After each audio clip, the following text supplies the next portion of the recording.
Olá, pessoas maravilhosas. Mais um Sou Fã podcast chegando para vocês. E esse episódio extremamente especial que traz muito a essência do que a gente propôs a fazer com o Sou Fã, que é esse espaço para os nossos ilustres anônimos queridos, pessoas que fazem do comum o extraordinário. Eu comecei a pensar, e assim, eu tenho muitos amigos que têm histórias interessantes, carreiras diferenciadas, e eu acho que as pessoas devem saber que elas têm opção. A opção, ela existe. Existe um caminho para você chegar naquilo ali que é o diferencial. Eu, pelo menos, vejo a carreira de intérprete como uma carreira bem diferencial. E tive a satisfação imensa de conhecer o Abelheira, e é uma prova aí de que amigos virtuais também se tornam amigos reais, né, amigo? Verdade. Vou abrir um espacinho aqui para você dar um oi, se apresentar, falar só um pouquinho de você e aí a gente vai batendo um papo. Beleza. Bom, para quem não me conhece, já estou vendo alguns alunos aí, o pessoal da rede também entrando. Boa tarde. Eu sou Carlos Abelheira, carioca, 43 anos de idade. E eu sou tradutor e intérprete. Já tenho mais de 20 anos de estrada. Eu já dei aula também de tradução e interpretação. Sou professor no curso de tradução e interpretação. E tive a honra de receber o convite da GIS para fazer essa entrevista hoje. E estamos. E uma coisa, gente, tá entrando aqui o pessoal da minha rede, a minha rede tem muita gente do direito. O Abelheira tem graduação em direito também. E eu tava perguntando para ele, cara, por que você foi fazer direito se você tá na área de intérprete? E aí eu vou deixar ele mesmo explicar essa história.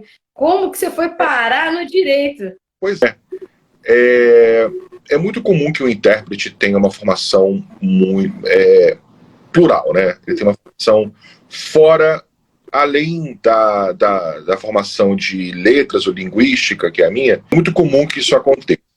Então, quando eu fiz direito, eu já estava fazendo traduções, algumas interpretações pequenas, mas mais traduções. Eu não sabia para que servia uma liminar, eu não sabia para que servia absolutamente nada daquilo dos documentos que eu recebia.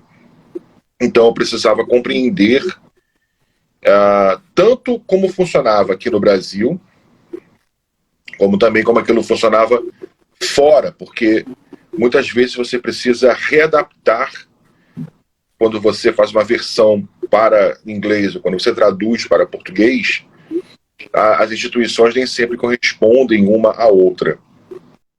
Então você... Desculpa, pode falar. Diga.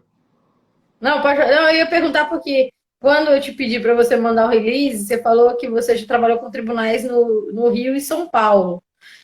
Todas as causas, elas tinham, elas tinham ligação direta com o direito internacional, ou eram diversas situações, assim, que, na verdade, envolviam múltiplas áreas do direito? Não, na verdade, eu trabalhei um tempo como tradutor em um escritório jurídico aqui no Rio de Janeiro. Esse escritório tem filial em São Paulo, Brasília, Porto Alegre e Japão. E então, quando eu fui fazer as interpretações nos tribunais, foi para esse cliente, que é da área intelectual, e foi para o direito privado, não foi para o direito público, né? Foi tanto aqui no Rio de Janeiro, quanto em São Paulo. Em São Paulo, tanto na capital quanto no interior. Né? E foi fantástico, assim, são experiências fantásticas sempre, né? Me explica uma coisa, Abelheira, me explica uma coisa. Eu te chamo de Abelheira porque eu tenho mania de chamar todo mundo por sobrenome. Não adianta, para mim, eu vejo qualquer coisa, sobra para você. Vejo a Belinha, você. Pois é, manda Você gostando ou não, mas faz parte. Eu adoro. Deixa eu te perguntar. Explica pra gente assim, porque você é intérprete e tradutor. E às vezes para as pessoas isso parece ser a mesma coisa. E não é, né? Dá uma explicada pra galera qual é a diferença de ser tradutor e ser intérprete. Não é a mesma coisa. A tradução é escrita, a interpretação é falada. Basicamente é isso. Você faz a questão da interpretação simultânea, que eu acredito que sim, né? Só para quem não. Gente, só para quem não entende, eu e a Abelheira, a gente meio que se conheceu pelo Twitter, a gente tinha um grupo Twitter em comum. E daí a gente... eu estava em Brasília, na época, trabalhando em Brasília com a parte de comunicação, e ele foi para lá fazer um trabalho lá em Brasília, e eu lembro da gente almoçar, inclusive, no restaurante do Senac, lá no Congresso. E até deixo uma dica aqui, galera, restaurantes, hotéis do Senac, do Senai, são sempre maravilhosos, muito bons. Vocês vão ter um atendimento excelente com um valor muitíssimo justo, né? Mas aí eu lembro que você estava indo fazer um trabalhinho lá, e aí a minha ideia era justamente essa, passar essa coisa, a diferença da tradução para o intérprete. Sim. Mas me conta, quanto tempo, você já está mais de 20 anos, né? 20 anos? Como intérprete? E assim... pode falar. Não, os restaurantes do Sétimo, o único lugar que eu vi servindo feijão com estrogonofe, que eu adoro, né? Eu adoro, não adianta. Aliás, um dos eventos mais memoráveis que eu fiz na minha vida foi no Grande Hotel, em Campos do Jordão, que é um hotel escola do Sesc. Eu engordo 3 quilos só de lembrar, porque tinha café da manhã, break, almoço, break, lunch, janta e ceia. E assim, 3 dias e meio. Perfeito, né? Impecável, né? Nossa, e assim, tudo do mais perfeito possível, assim, sabe? As coisas muito bem feitas, saborosas. E a cada dia era impossível prever que vinha no dia seguinte, porque eram sempre coisas diferentes. Foi maravilhoso. Mas enfim, a tradução, ela é escrita. Então você pega documentos, você pega textos de marketing, você tem comunicados institucionais, você tem material de turismo. Eu já traduzi, por exemplo, o material do turismo da Jamaica, do Ministério de Turismo, do Turismo de lá. E tem uma coisa muito interessante, isso é muito mais da profissão de tradutor do que na de intérprete. Na verdade, intérprete também é mais tradutor muito mais, que é o acesso a informações confidenciais. A gente assina, inclusive, um contrato de confidencialidade. Ele já é tácito, né? Ele já existe sem que você o assine. É uma questão do profissionalismo, né? Sim. Mas, muitas vezes, a gente traduz o sistema operacional do iOS, por exemplo, ou um Windows, ou, enfim, documentos muito confidenciais. Então, assim, a confidencialidade no trabalho do tradutor e do intérprete é muito importante. No caso do intérprete, muitas vezes a gente lida com histórias de pessoas que estão fora do país ou no Brasil. E tá vendo a gente também agora o Daniel Purcell, que é do Nordeste, se não me engano é do Recife, está em Brasília, grande intérprete, grande parceiro. Ainda não concabinamos, ainda não dividimos uma cabine, mas é um grande intérprete, grande amigo do mundo da interpretação, grande presente. Ele, Ivan, muita gente aí, enfim.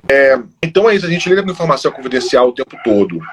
Então esse profissionalismo do tradutor e do intérprete são importantíssimos. Você não pode revelar as informações às quais você tem acesso. E na interpretação, você tem ocasiões em que você tem acesso a interpretação simultânea começou em tribunais de guerra em Nuremberg, na Segunda Guerra. Foi quando houve a tecnologia para você ter interpretação simultânea. Antes disso não havia como você fazer simultânea, era só consecutiva. Uma pessoa fala, depois você interpreta, uma pessoa fala, depois você interpreta. E, inclusive, a técnica de consecutiva foi evoluindo muito com o passar do tempo. Mas foi nos tribunais de Nuremberg, com 4 idiomas, que você conseguiu ter juízes, procuradores, defensores, promotores e os réus conversando entre si ao mesmo tempo, porque você conseguiu uma interpretação simultânea.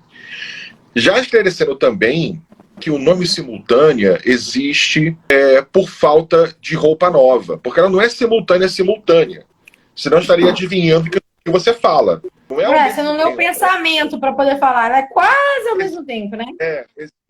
A gente chama de decalagem ou EVS. Existe uma diferença aí de 5 a 10 segundos 15 segundos às vezes, muito, para você começar a remontar o que aconteceu e interpretar, até porque, dependendo do idioma de origem e de destino, a ordem é diferente. A ordem frasal pode ser diferente. Então você precisa, às vezes, esperar concluir um pensamento para começar a interpretar, né? Você tá falando isso daí, eu vou falar duas coisas. Um, tanto fisiologicamente falando, como fui da área de saúde, e aí eu me atrevo a falar, porque tem a questão seguinte, o seu cérebro recebeu uma interpretação e ele vai transformar aquela interpretação, e não é que você vai estar, tipo, traduzindo automaticamente, não é isso. Mas o seu cérebro está pensando aquilo ali que você recebeu em outra língua para você poder expressar o que a pessoa está dizendo. E assim, você pensar que isso acontece em 15 segundos, 10 segundos, 15 segundos, que é o delay que você está passando, é uma coisa extremamente rápida, né? Eu acho assim, é incrível. E acho que deve ser mais complicado ainda para línguas que não são ocidentais. Quando você mexe com língua do lado oriental, deve ser muito mais trabalhoso ainda. E você falou do negócio da ordem. Eu acho engraçado porque o nosso país ele já meio treina as pessoas para isso. Porque, por exemplo, você está em determinadas regiões do país, você fala, você vai para tal lugar? Ah, eu não vou. Aí você fala em todos os lugares, tipo aqui, você vai para tal lugar? Vou não. O verbo vem na frente e a negação vem depois. Você acha que a pessoa vai dizer sim, mas ela te disse não. Então, já vai treinando você meio que para isso. Isso vem porque o latim, que é a origem dos idiomas românticos, né? O latim vulgar, ele não tem muita ordem. Né? Você pode falar, eu vou sair amanhã eu vou, amanhã eu vou sair. Vamos sair. Fez sentido. As três fizeram sentido. A gente se comunicou, as três fizeram sentido. Né? Em inglês isso é possível? Você não pode mexer tanto e às vezes você vai soar poético, se não até arrogante, dependendo de como você monte aquilo. Você não tem tanta liberdade assim. Existe a liberdade, mas não. Ou então você vai soar até popularesco demais, né? Você não domina o idioma. Então, isso realmente faz bastante diferença. Né? Até ao interpretar português de Portugal.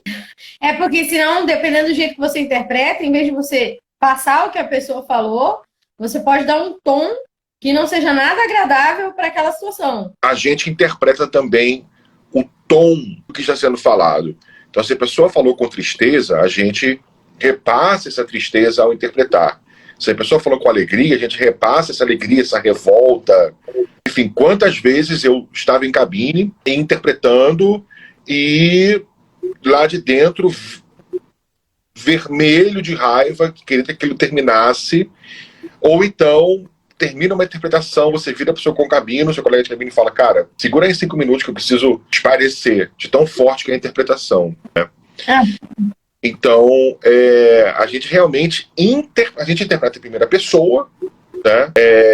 Tem uma questão muito interessante que se chama trauma vicariante, vicarious trauma. Isso começou a surgir justamente em contextos de guerra, muito mais com psicólogos e psiquiatras e até médicos e enfermeiros de guerra que viam toda aquela destruição, né, de uma guerra e se perguntavam, cara, será que eu vou conseguir sorrir vendo tanta destruição assim?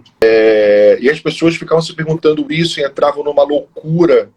Isso acontece também com intérpretes, quando você interpretou uma história triste, nossa, não é assim, né? É um processo, interpretou muita coisa ruim. Eu faço interpretação médica, então em situações médicas a gente passa por situações de vida ou morte o tempo todo, né?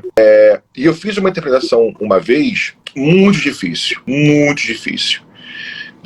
assim, uma coisa muito complicada. E terminei a ligação, sabe quando você tem aquele momento assim, anestesiado? Tá? Eu sei. O que aconteceu?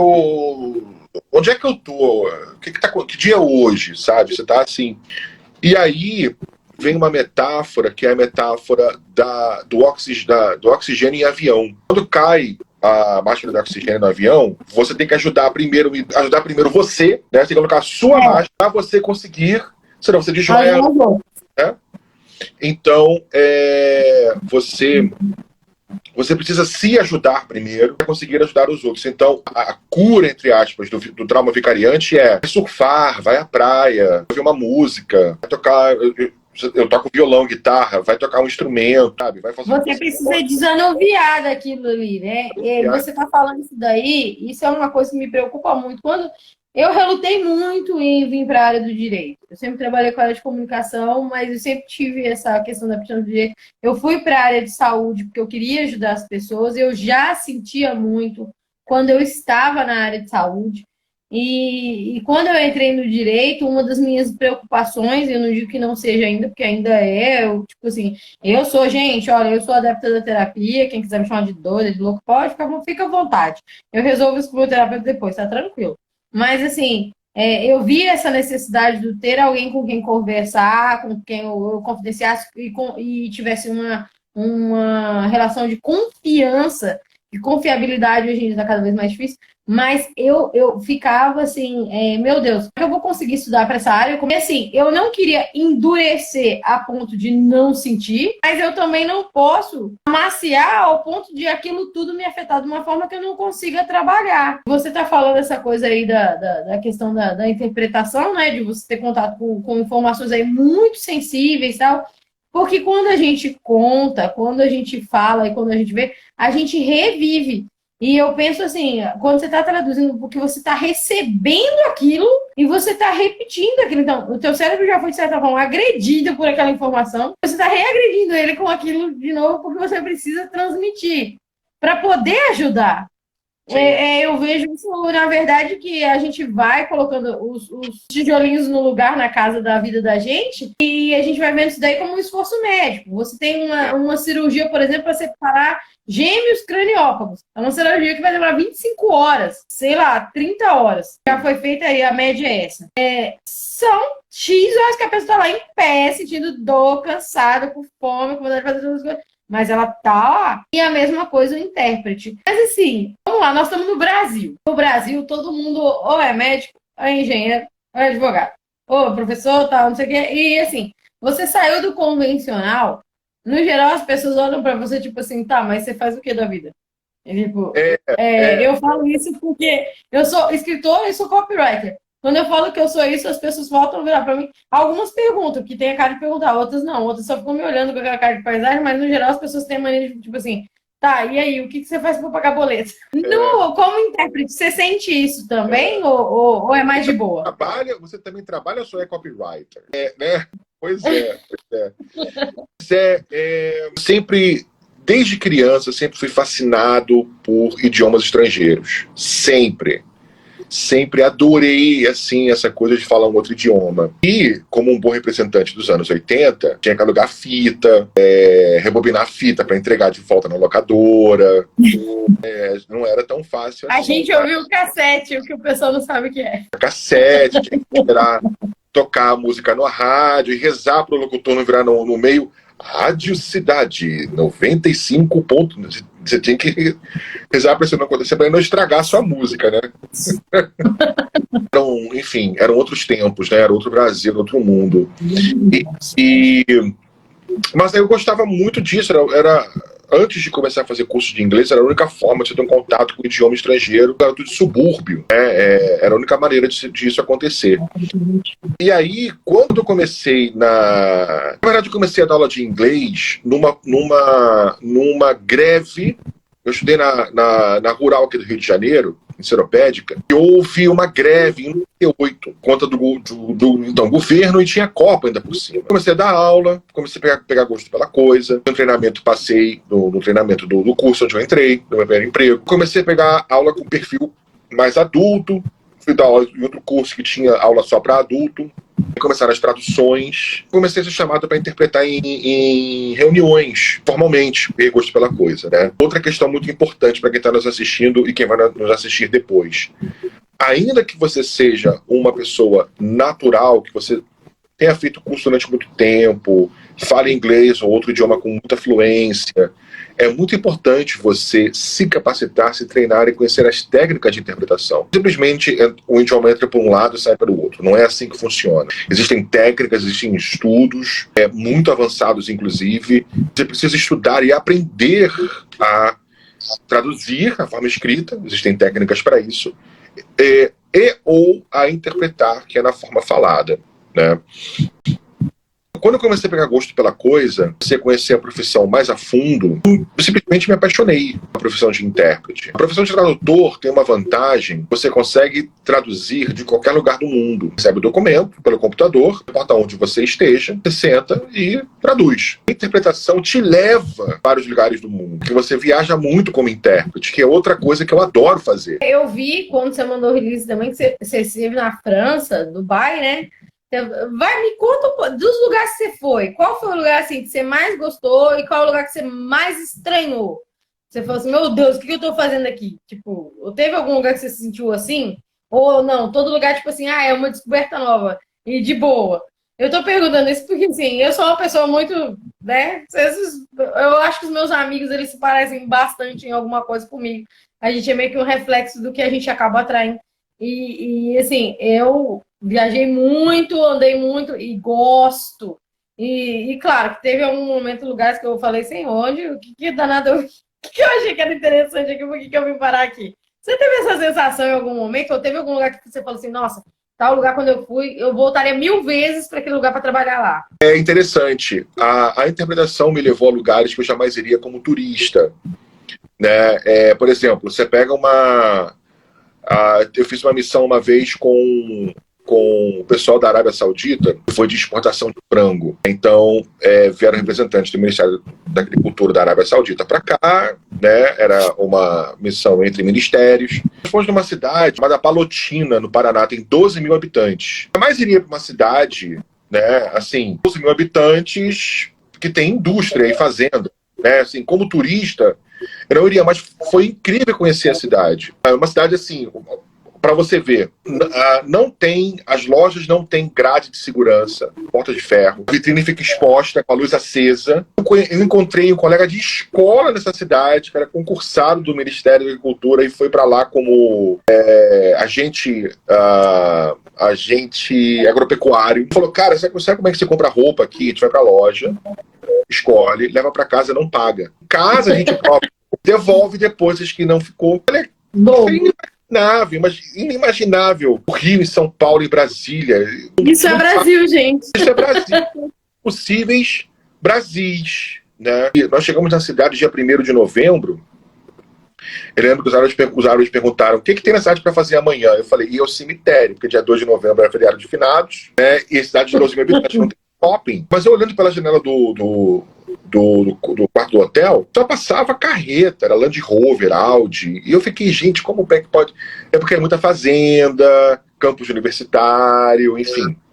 Lá fomos para Cascavel. Eles descobriram que Foz do Iguaçu era perto. Quando a gente passou o fim de semana em Cascavel, pediram para ir para Foz do Iguaçu. Esse Foz de graça. Foi minha primeira viagem para Foz, eu fui de graça com os clientes. Então, assim, esse lado de você conhecer novos lugares, gente nova, pensamentos novos, sotaques, sabores, sabe? Formas de pensar. Os árabes, por exemplo, eram árabes sauditas, mas me pareceu uma coisa da cultura árabe. A comida que está na mesa é de todo mundo. Não existe esse negócio de eu pedir frango, você pediu carne, então frango é meu, a carne é sua. Não, está na mesa, todo mundo divide. É uma coisa que eu vi na cultura deles, assim. Agora, a experiência no exterior foi muito curiosa. Eu fiz um evento em 2019, março de 2019, inglês e espanhol, que foi o evento da Hanseníase. E aí eu conversei com o coordenador, cara, se você precisar de voluntário, você fala comigo. Eu tô aí. E aí isso foi em março. E em junho, o telefone toca, ele me chama para o exterior, Filipinas. E é um lugar que você, dentro da sua pergunta, assim, se eu voltasse para as Filipinas, talvez para aquelas ilhas mais paradisíacas, assim, né? É engraçado porque, assim, eu pelo menos já vi algumas coisas de praia. Eu sempre procurei roteiros alternativos e Filipinas era uma coisa que estava tipo, meio nos meus roteiros alternativos, né? Mas, assim, eu sempre tive um pouco de preocupação porque eu nunca consegui. Sabe quando você não consegue ler o lugar ou a cultura do lugar só pelo que você vê no, vamos dizer assim, no que te passam como turista? E aí você fica meio tipo assim, será que eu vou? Será que eu não vou? Mas, assim, cara, você foi parar nas Filipinas. Manila Conta. é uma porcaria, assim. É igual aqui, é bagunçada, é poluída, desorganizada. Então, assim, agora, as Filipinas são um arquipélago de 11 mil ilhas. Então, quando eu fui, um amigo perguntou, vai para tal ilha que é paradisíaca? Eu falei, não, eu tô indo para a capital, para Manila. Aí ele, putz, lá é desorganizado, bagunçado, enfim. Agora, a menina dos meus olhos, meu maior orgulho até agora, em termos de viagem, é Tóquio. Foi o convite também do Mohan, do movimento de pessoas atingidas pela hanseníase e seus familiares, que foi a menina dos meus olhos, o grande sonho da minha vida, realizado até agora. Ficamos lá 5 dias, peguei trem sozinho, peguei metrô sozinho, comprei umas coisas lá.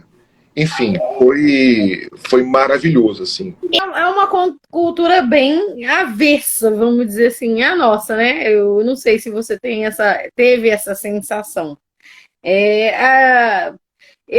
Gente, para quem não sabe, eu fui voluntária em hostel, tá? Porque eu sou dessas. Então, assim, eu conheci gente de tudo quanto é lugar. Foi a minha forma de conhecer gente de tudo quanto é lugar do mundo também, além das viagens e tal.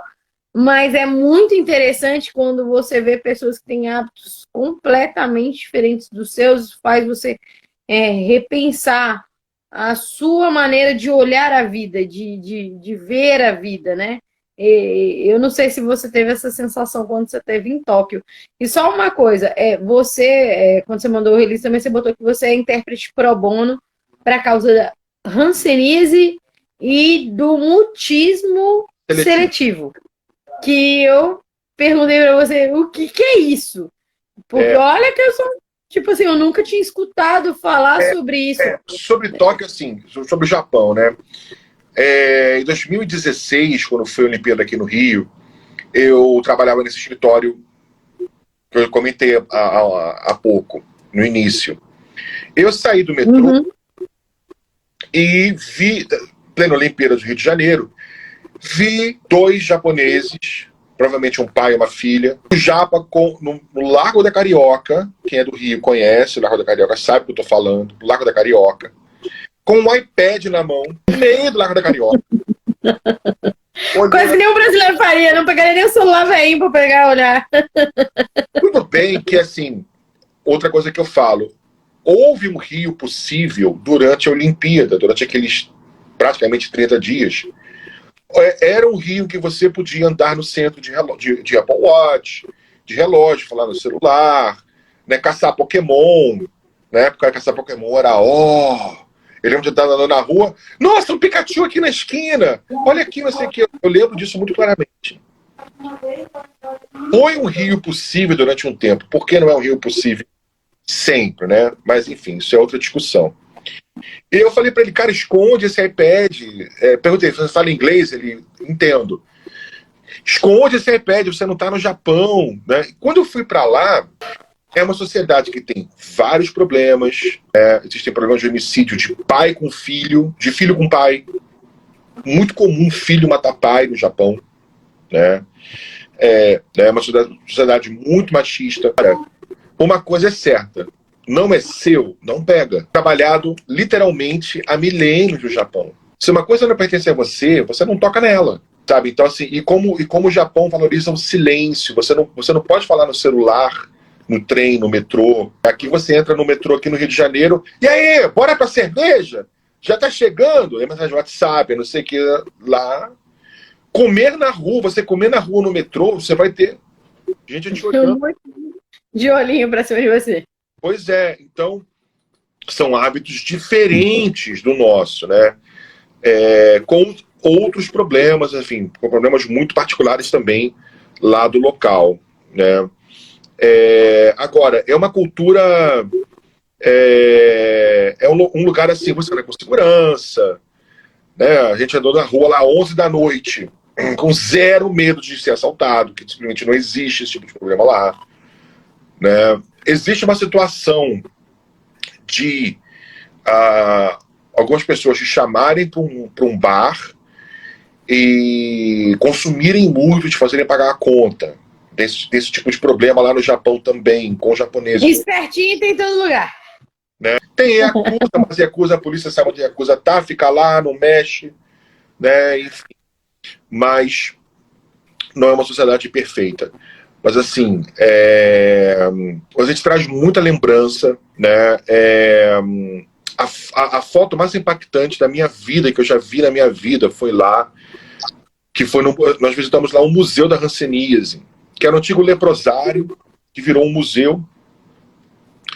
E a hanseníase, num estágio muito avançado, você tem os dedos viram garras, né? Você perde a sensibilidade, os dedos viram, você não movimenta mais os dedos, perde a sensibilidade dos dedos, das extremidades do corpo, na verdade. Você pode, inclusive, ficar cego. E tem a foto de um senhor que está com um livro encostado no rosto. Esse senhor ficou cego e ele está lendo o livro em braille com a língua. Então, assim, nada impediu aquele cara de absorver conhecimento, de continuar estudando, porque ele estava lendo em braille com a língua.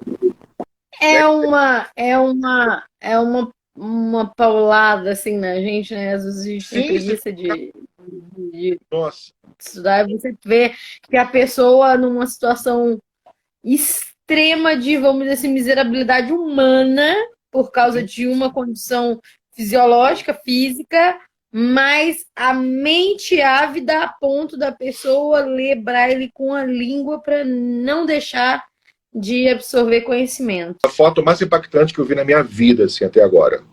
Sabe? Incrível mesmo. E aí você fica, você volta para cá, são 2 dias de viagem, né? Você fica assim, cara, será que o brasileiro quer o fim da corrupção? Será que a gente quer mesmo pagar para não ter mais isso, né? Enfim, eu entrei numa paranoia meio louca na volta, mas enfim. Não, eu acho assim, quando a gente viaja muito, isso faz a gente. Eu sempre digo para as pessoas o seguinte: olha, ter orgulho das raízes, e até escrevi isso, acho que ontem, num post que eu fiz. E o meu orgulho das minhas raízes não faz esquecer que eu tenho pés para ganhar mundo.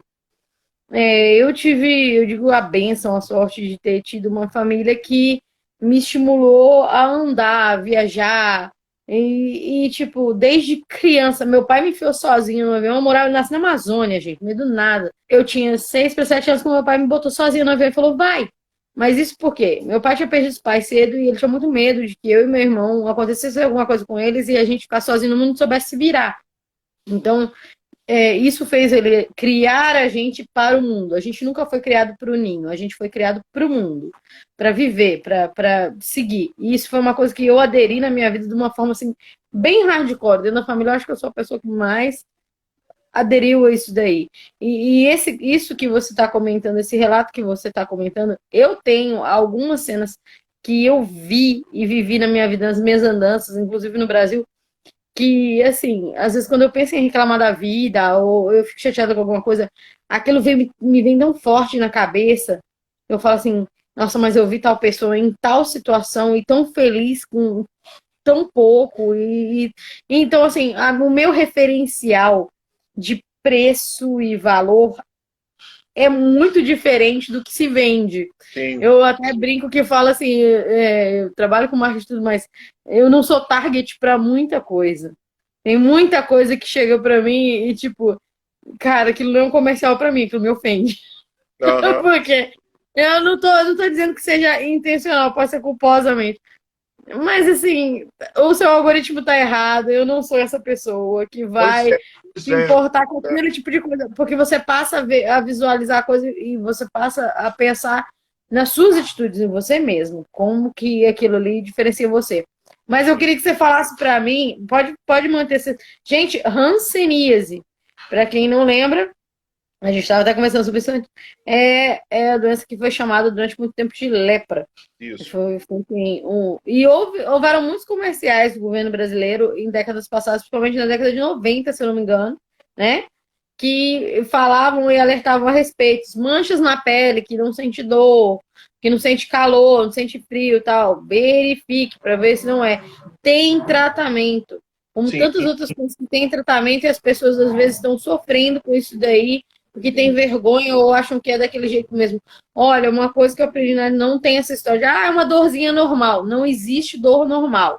Se tá doendo, se tem alguma coisa diferente, é seu corpo avisando que você precisa de ajuda. Procure ajuda. Sim. Se é dor, é sinal de anormalidade. Se você desconfia disso, né, manchas pelo corpo, que você não perde sensibilidade, né, dá muito dá muito em extremidades. Então, cotovelo, dedo. O problema é que ela é muito lenta. A progressão da hanseníase é muito lenta. Tem diagnóstico precoce. As UPAs, as centrais de saúde precisam diagnosticar. Quem não conseguir diagnosticar antes, tal, procura Morhan, M-O-R-H-A-N. Morhan é o pessoal que vai ajudar você, eles são muito atuantes. É o pessoal que é o movimento de reintegração das pessoas atingidas pela hanseníase e seus familiares. Pessoal muito atuante, e eles vão ajudar você. Eles têm núcleo do Brasil inteiro, onde você imaginar tem núcleo do Morhan aqui no Brasil. E eles vão ajudar você a procurar o diagnóstico, a procurar o tratamento. Tem tratamento de graça pelo SUS, tá, da hanseníase, então você vai conseguir se tratar.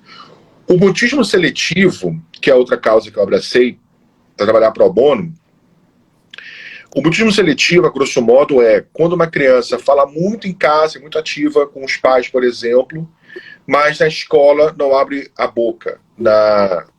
Em situações sociais, a criança tem ansiedade social e não abre a boca. Mas não é falar oi, não, é não abrir a boca mesmo. A criança está... Ela emudece literalmente em situações de interação social. Sim, isso tem tratamento também, né? É uma coisa de cunho psicológico, no caso. Sim. Uma pequena diferença entre o que é voluntário e o que é pro bono. Voluntário é se alguém me chamar para pintar a parede de algum lugar. Eu não sou pintor, né? Farei com boa vontade. A boa vontade não vai ser lá perfeito, porque não é sua praia. Bono é você trabalhar dentro da sua praia. Então, o Morhan, por exemplo, tem advogados pro bono, são advogados que dedicam parte do seu tempo à causa. Tem enfermeiros, médicos. Eu sou o primeiro tradutor e intérprete pro bono no movimento.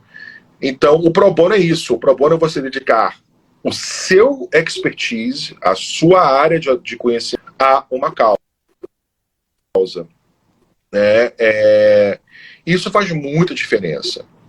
Né? Você dedicar o que você sabe para uma causa, para o que seja, né? Sem buscar um lucro, um ganho direto, você consegue um impacto muito grande, sim. E outra coisa, né, que eu quero até ressaltar aqui. Eu só fiquei sabendo que você faz esse tipo de trabalho pro bono porque eu te pedi o release e você incluiu ali. Mas eu nunca vi você, tipo, fazendo aquela coisa igual a gente vê às vezes as pessoas. Olha, eu tô ajudando tal lugar, viu? Olha como eu ajudo. Olha como eu ajudo. Gente, é fazer o bem sem olhar a quem. Lógico que em algum momento você vai fazer uma referência até como um estímulo. Eu vejo que você faz isso muito como um estímulo para que as pessoas também abracem causas, também vejam no que elas têm e mostre que, tipo assim, olha, eu tô ajudando e isso para mim tem feito bem. Não é nem o bem que a gente está fazendo para o outro, é o bem que aquilo faz e traz para a gente. Claro. Eu vejo duas questões nisso. Uma, quem doa com o coração não faz alarde da doação. Né? Em inglês diria I go by that mode, né? Eu sigo esse caminho. Agora, para você estimular outras pessoas, né? Estamos arrecadando, não sei o quê, estamos buscando, tal. Agora, essa coisa do Salvador branco, que vai para a África e tira foto, né, abraçando a criança, não sei o quê, olha como eu sou bonzinho, enfim. O político em ano de eleição. Clássico político em ano de eleição. Clássico político em ano de eleição. Né? E o mais surpreendente da minha carreira, quer dizer, o cliente para quem eu faço trabalho pro bono me levou para o exterior 2 vezes putz, onde eu ia imaginar isso? Que você imagina assim, não, o teu cliente mais capitalizado é quem vai te levar para o exterior, né? Vai te dar uma chance, quem sabe um dia, de você ir para o exterior, né? Eu tenho algumas,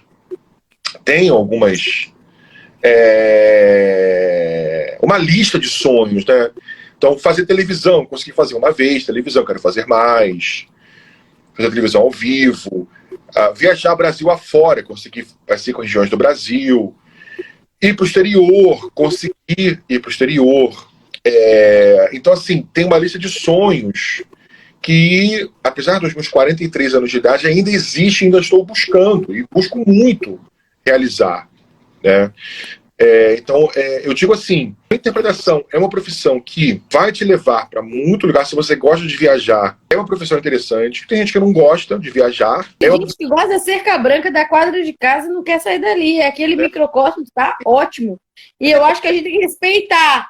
Claro. Mas, assim, tem gente que quer sair daquilo dali. Quem quer, a minha ideia da gente bater esse papo é justamente isso, para mostrar, olha, gente, tá aqui uma forma.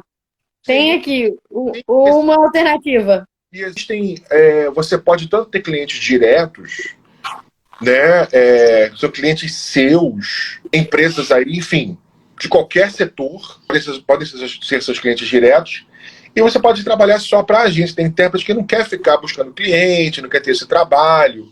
O cara trabalha para agências e a agência manda o trabalho para esse intérprete. Isso é uma coisa que eu ia te perguntar. Como que é feito? Porque assim, tá, você é intérprete, e aí? Você bota seu nome no outdoor e fala, ei, sou intérprete, estou aqui. Ou tem e-mails, tem alguma forma, porque igual teve gente já perguntando assim, eu também quero trabalhar com copy, mas eu não sei como que eu vou procurar. Aí eu fui dando sugestão de site onde geralmente tem vaga que é para copy. Tipo de networking que você faz que vai te ajudar a trazer copy para você.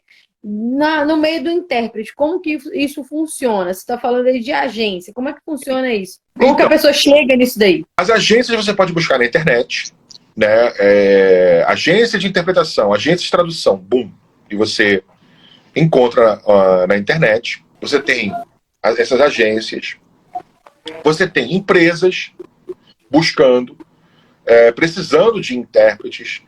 Então você tem, por exemplo, uma empresa que vai traduzir o seu site inteiro para espanhol e português e francês, porque está buscando novos mercados. Ou o contrário, uma empresa americana vindo para o Brasil, que está buscando um tradutor, tradutores. Essa empresa pode buscar uma agência. Você pode conhecer alguém que trabalha nessa empresa e te passa o trabalho, né?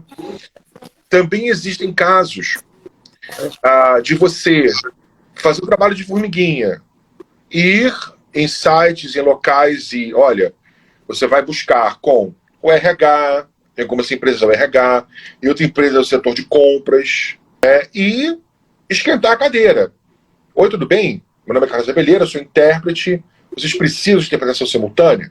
Tá aqui, né, enfim, chama de cold call, né, ficar lá ligando o dia inteiro, enfim. E você vender os seus serviços. Né? Existe você fazer marketing no LinkedIn, marketing no Instagram, marketing online, e para esse público segmentado também. Então, assim, existem várias formas de você conseguir esses clientes. Você ir agora, você não pode, eu sempre falo isso para os alunos, você não pode se esconder. E a minha esposa fica pela vida quando eu divido isso com os alunos. Você dá todo, você entrega o ouro inteiro para eles. Fala, gente, tem espaço para todo mundo no mercado. Tem espaço para todo mundo. Eu não quero todos os clientes do mundo, até porque eu não tenho tempo. E tem espaço para todo mundo no mercado. Agora, você não pode se esconder. É igual a copy, né? Eles estão por aí. Você tem que ir a eventos. A gente vive na Matrix, mas a gente existe. Você tem que sair, você tem que comparecer a eventos, sabe? Você tem que destruir seu cartão, tem que fazer contatos, tem que ativar o seu networking. Você precisa estar por aí, você precisa estar out there. Você tem que estar por aí. Senão, você não se faz conhecido. Eu acho que é para qualquer profissão. Quem não é visto não é lembrado. E ser visto não significa botar uma melancia na cabeça. Não significa que você tem que fazer dancinha em todos os seus rios. Não significa... Você tem que ser você mesmo. E você tem que aparecer por quem você é, da forma que você é. Mas tem que ter o esforço do quebrar a barreira do estou sozinho no meu mundo, onde estou confortável e tenho que aparecer. Isso é preciso, né? Isso é muito necessário. Muito Porque eu vejo o seguinte, tem gente que tem um grande potencial, às vezes tem muito conhecimento, mas fica com medo. Mas tem como você seguir as regras e se fazer presente. Então, buscar esse tipo de alternativa, de situação, com quem entende e realmente se mostrar para que você possa ser visto. Sim, Porque sim. faz toda uma diferença. Outra coisa, no geral, quem são os seus maiores propagadores são pessoas, às vezes, que estão próximas de você. É seu pai, é seu amigo, é a pessoa que você conhece, é aquela coisa. Você está aqui hoje comigo, não tem 1 milhão de seguidores. Mas quer não, eu tenho um X número de seguidores que estão aqui que vão saber que eu tenho um amigo que é intérprete e sabe lá se alguém deles está precisando. Sabe lá se alguém está mexendo com direito internacional e está perdido aí, desesperado por um intérprete para poder resolver alguma coisa. Então, assim, você vai criando a oportunidade, né? Eu acredito que isso funciona e funciona bem. Sim, funciona muito bem, funciona muito bem. Sobre interpretação, tem uma coisa interessante que o cliente passou por isso uma vez. Ele falou assim, não, antes de contratar você, a gente ligou aqui a interpretação, o Zoom tem interpretação, né? A gente ligou aqui o Zoom na interpretação, mas aí não conseguimos fazer a interpretação direito, porque era uma pessoa, era um funcionário fazendo, não um intérprete treinado, né? Aí eu falei, tá vendo? Existe um treinamento para isso, né? Isso é uma coisa. A outra é o seguinte, são dois pontos. A questão da excelência e a questão do networking. Você sempre entregar um trabalho de excelência é o mínimo que você pode fazer para o seu cliente. Toda a tradução e toda a interpretação são a tradução e a interpretação da sua vida. A gente se prepara muito para fazer uma interpretação bem feita e é isso que você vai apresentar ao seu cliente. O networking é de extremíssima importância. Quando você faz um trabalho bem feito, eu não sei quantas e quantas vezes alguém entrou em contato comigo, porque, olha, eu estava no evento tal, online, perguntei que era um intérprete, era você e me indicaram. Às vezes as pessoas falam comigo pelo WhatsApp, oi, tudo bem? Meu nome é tal, quem me deu seu telefone foi tal pessoa, e eu não sei quem é tal pessoa, não sei como tal pessoa tem meu telefone, mas ela tem. Entendeu? Então, assim, que ótimo! Que bom! Que bom!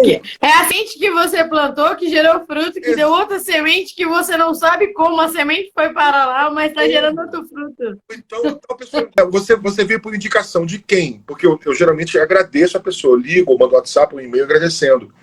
Quem foi que me indicou? Não sei. Isso também já aconteceu. Então, mas por quê?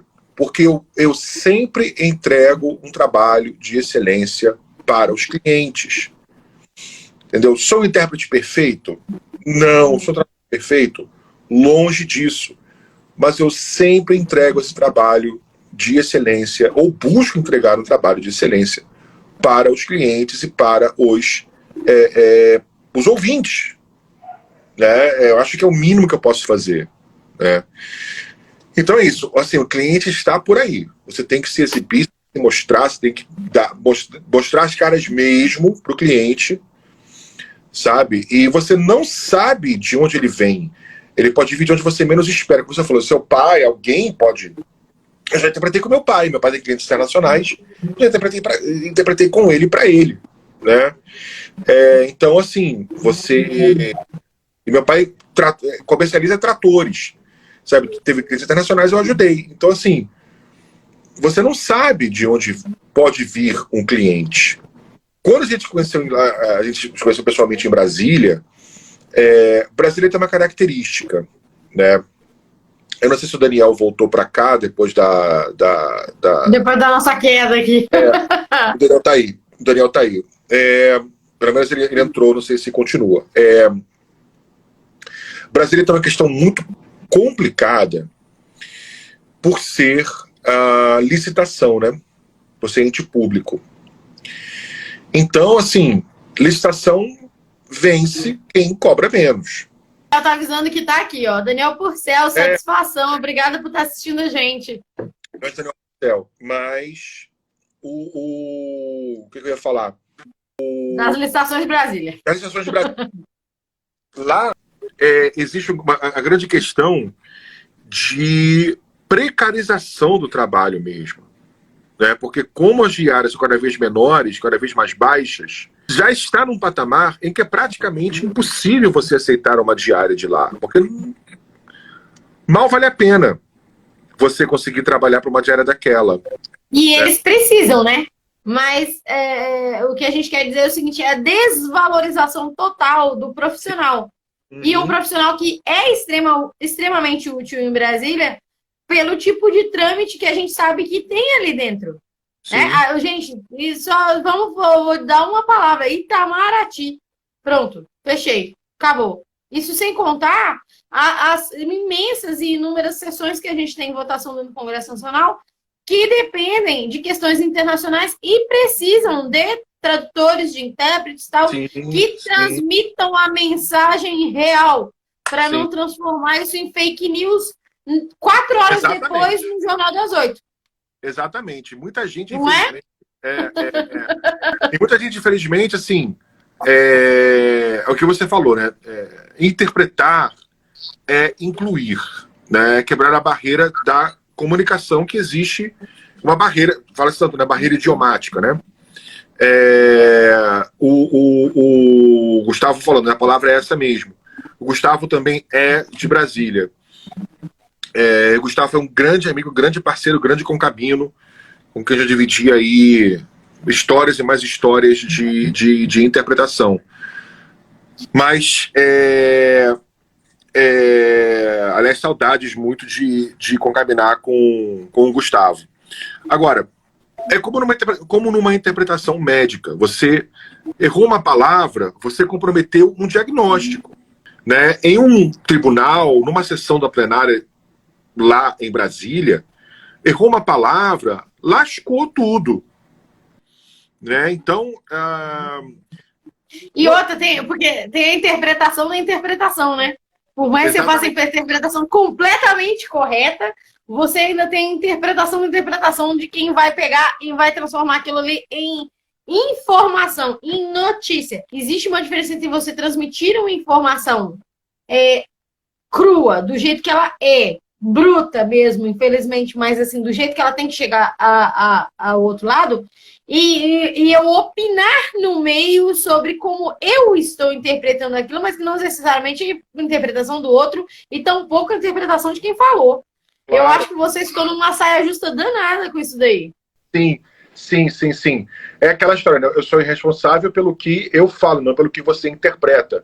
Mas na interpretação, né, a gente não pode omitir, adicionar, nem alterar nada, né, sem que haja alguma justificativa, e raramente existe uma justificativa plausível para você retirar, adicionar ou ocultar algo. Né?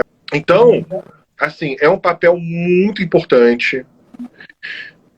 Lembra uma vez que nós almoçamos lá no SESC que tinha mais uma amiga nossa concabina? Que foi de Brasília. Nesse dia, foi uma audiência pública sobre um assunto.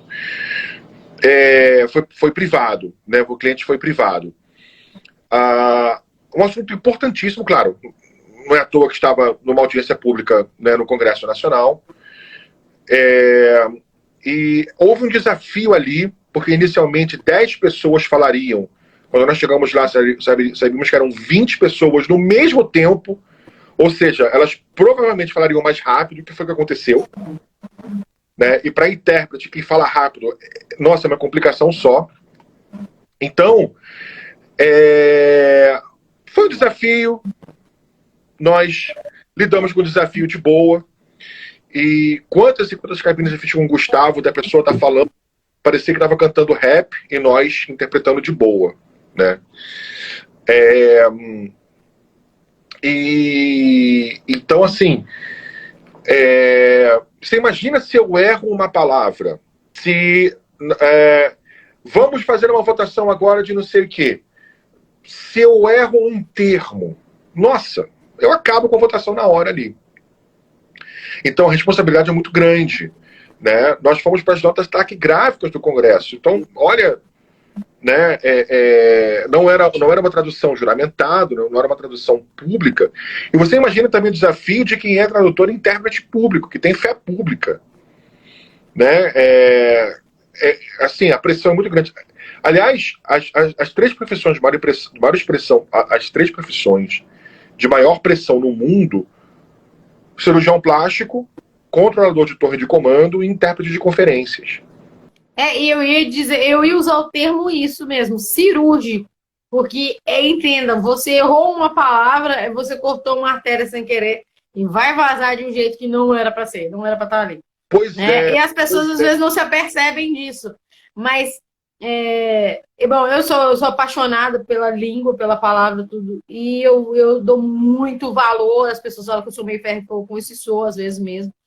Mas, porque eu entendo que, assim, a informação, ela salva vida ou ela pode matar.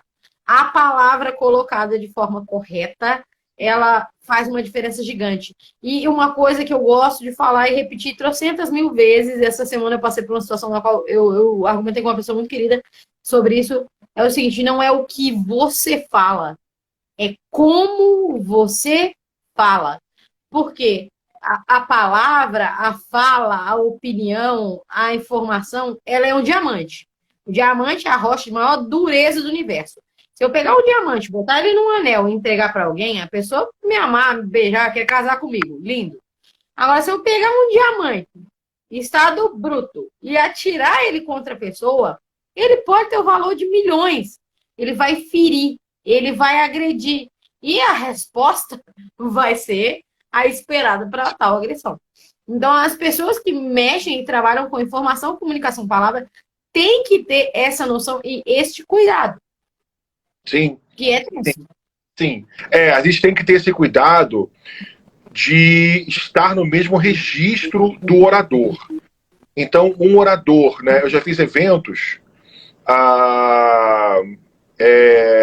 literalmente assim, um palestrante estava descalço no palco, o outro era um homem que estava usando saia, o outro era também uma pessoa descalça no palco. Quer dizer, o Daniel falando, no nosso caso, o que e como importam muito, sim. Então, assim, eu tô falando o seguinte: era um evento super informal, falavam palavrão durante o evento, né? E é nosso dever transpassar essa informalidade. O que você falou, você não vai omitir, você tem que falar. Você tá ali para traduzir, interpretar e acabou. Sim, se a pessoa fala um palavrão, ela quis chocar. E quem sou eu? Eu não tenho direito de deixar de chocar a plateia, né? Porque por um capricho meu, jamais, entendeu? Então, assim, teve uma vez, eu sou o rei de interpretar poesia, sempre cai na minha vez. O cara, vou meter uma poesia, vai ser agora. Vou improvisar uma poesia, vai ser agora. Vou te pegar para uma dessa, vou te colocar numa dessa já. Vambora, vamos fazer, né? Então, assim, e também você muitas vezes interpreta ocasiões super solenes, né? Que você está de terno, enfim, num palco ou numa mesa de janta, de almoço, e a ocasião é extremamente solene, né? O seu tom de voz muda, as palavras que você usa mudam. Então, são desafios, assim, o Daniel tá rindo ali, mas são desafios maravilhosos. E às vezes tem uma interpretação que eu faço, que é por computador, que é de imigrantes que estão nos Estados Unidos ou no Reino Unido. Então você imagina qualquer situação do dia a dia que você precise, que você passe, desde abrir uma conta no banco, usar cartão de crédito, até ir ao hospital, a pessoa não fala inglês, você pode ter esse tipo de intérprete, né, remoto. Antigamente era só por telefone físico, hoje pode ser por sistema de computador, pode ser inclusive por vídeo. Uhum. Né? Eu acho que o vídeo não é mais tenso ainda. O vídeo, Assim, porque você não pode expressar nada. o vídeo geralmente com situações médicas, e algumas situações médicas são classicamente por vídeo. Quando é uma central telefônica nos Estados Unidos, aí a coisa vem só por áudio, né? Mas você enfrenta situações das mais variadas, né? E muitas vezes a pessoa xinga, porque eu já quis cancelar essa P de cartão e nenhum FDP dessa empresa cancela essa P para mim. E aí você fala, olha, você fala em inglês, né? Esse é o intérprete falando. O que eu vou interpretar agora é uma É o que o cliente falou. e não expressa a minha opinião, para que fique muito claro. A pessoa não, tudo bem. E você interpreta a pessoa, nossa, ele falou isso? Né? Enfim, cada situação tem causos e mais causos dessas situações acontecendo, né? Você fala dessa interpretação, eu não lembro o nome do filme, eu sou péssima com nome, data, essas trem. Mas eu acho que do meu nome não é Johnny, não sei o que, tem o Celton Mello, que ele tá na cadeia e aí o cara começa a xingar em inglês e ele começa a traduzir. Não, o senhor tá pedindo com toda a educação pra vocês, não sei o que, até a hora que sai um fuck you, mas só desculpa, gente. Ali, Aí o cara já pega e já tem, olha, já sei o que ele tá falando aí, o pau come. Essa cena de aula de interpretação, porque você fala, você vê ele na hora, esse senhor está dizendo, e assim, já começou errado, porque a gente interpreta em primeira pessoa, não em terceira, né? E ele amenizou, não pode amenizar, já é o segundo erro. Né? Então a gente usa nas aulas para mostrar o que não fazer, né, na hora de interpretar. Né? Sempre em primeira pessoa e você não ameniza nada. Entendeu? Não ameniza nada. O cara falou, tá falado. Entendeu? Então. Essa história do que você quis dizer, só o Google já enche a paciência da gente com isso. Imagina você falando alguma coisa, alguém dizendo, fulano quis dizer. Não, filho, eu disse o que eu disse, eu não quis dizer não sei o quê. Se você quis dizer uma coisa diferente do que você falou, você precisa melhorar a sua comunicação.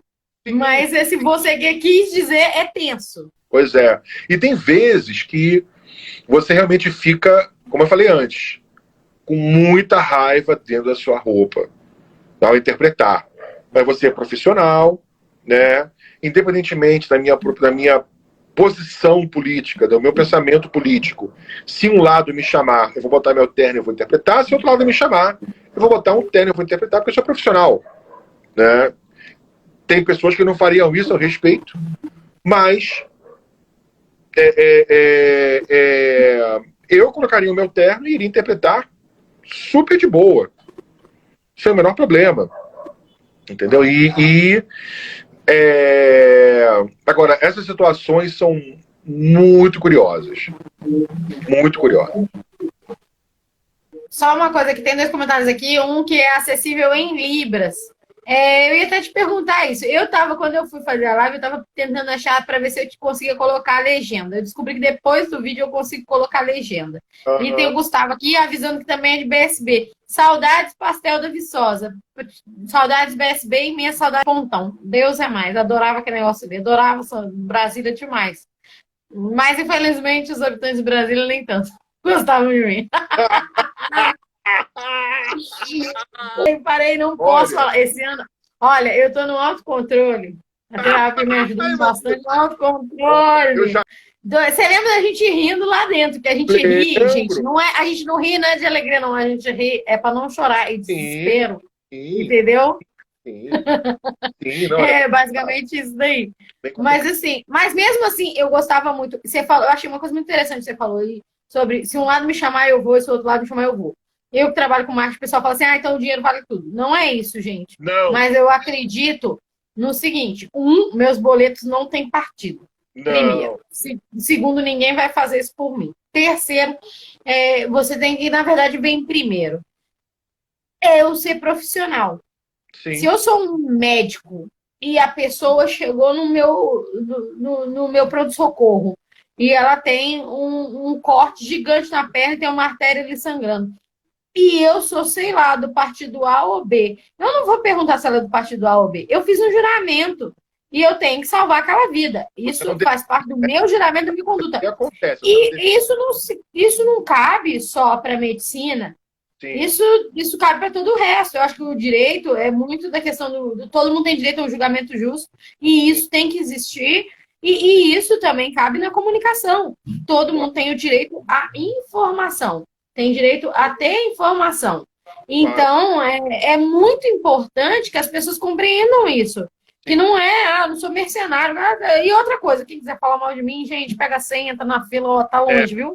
não, é a coisa mais natural do mundo.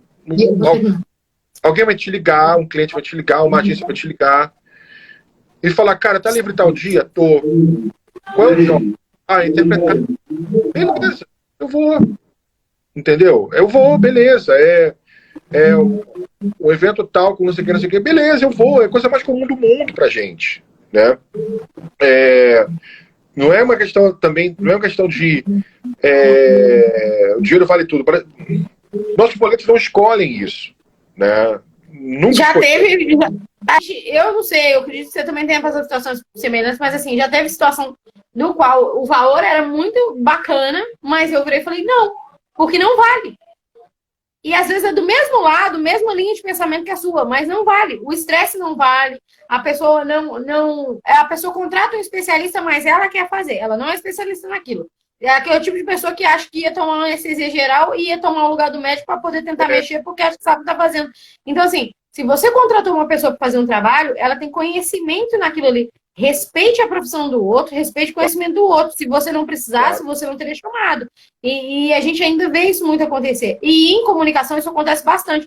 Porque como todo mundo fala e ouve, logo acha que se comunica e assim tá ótimo. Eu sou especialista em comunicação. E não é assim que Não é assim. funciona, Não é assim que funciona. né? A gente sabe que quando a gente mexe com os pormenores, e digo mais ainda na questão da interpretação, a coisa é diferente. Meu anjo, eu vou te pedir para você dar uma palhinha aí para falar sobre o seu curso, para a gente poder finalizar, que senão a senhora, minha mãe, vai vir aqui se comunicar comigo para me puxar a orelha, que era para eu estar tomando café com ela. Não, é o seguinte, é, eu tô com 2 cursos na linha. Um curso é de OPI VRI, que é essa interpretação feita por computador, tanto por sistema de áudio quanto por vídeo. E o outro é o Crash Course de Interpretação Simultânea, que é um curso para quem já é intérprete, não é um curso de formação de intérpretes. A gente vai ver alguns assuntos, vai trabalhar. Quem é intérprete vai saber o que eu estou falando. Decalagem, stress management, split attention, tudo isso vai ser trabalhado do ponto A ao ponto B nos cursos a partir de março. Gi, muitíssimo obrigado pelo convite.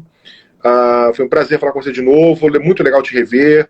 Com certeza, para todos nós, a gente se encontra em algum lugar do Brasil ou do mundo, se Deus quiser. E eu estou estudando, tá?